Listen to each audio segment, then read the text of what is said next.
James Dean's considered a Hollywood icon because he appeared in lots of films like East of Eden and Rebel Without a Cause, where he played a young, dangerous guy, something that a lot of teenagers at the time wanted to be. He had fast cars and a leather jacket and lots of things that made him seem rebellious and dangerous. So I think that helped his popularity in those films. I think part of the reason that James Dean is considered a Hollywood icon is because he died young. In his youth, he played lots of characters that were young and dangerous and rebellious. And because he died, we never saw him as an actor grow older. And so part of his mystery is that we've never seen what could have been. Would he have kept that rebellious nature all through his life, or would he have gotten old and mellow through the ages? I don't know.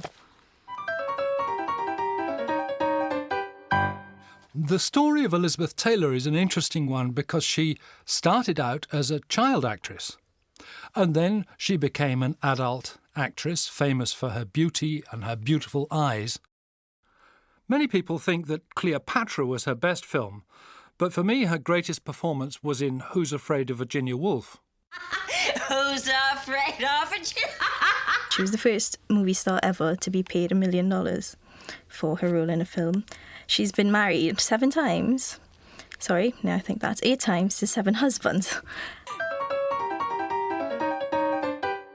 The reason that I think Marilyn Monroe is a fantastic icon is that even now people are still taking from her.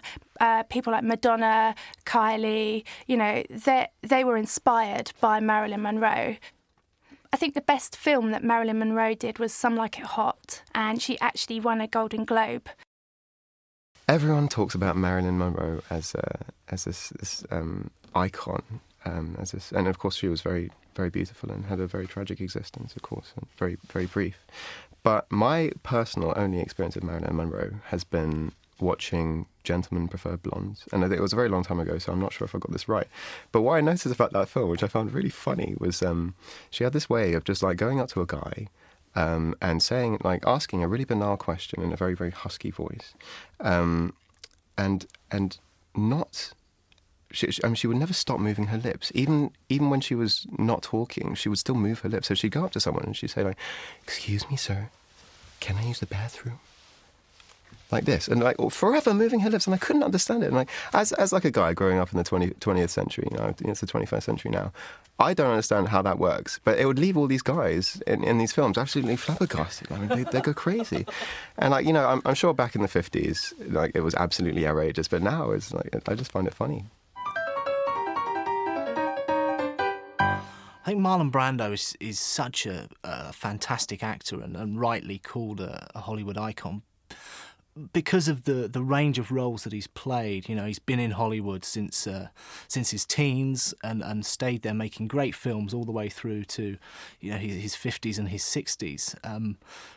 I suppose the first time I saw him, though, was in The Godfather, where he played Don Corleone, who was the head of an Italian mafia family based in New York.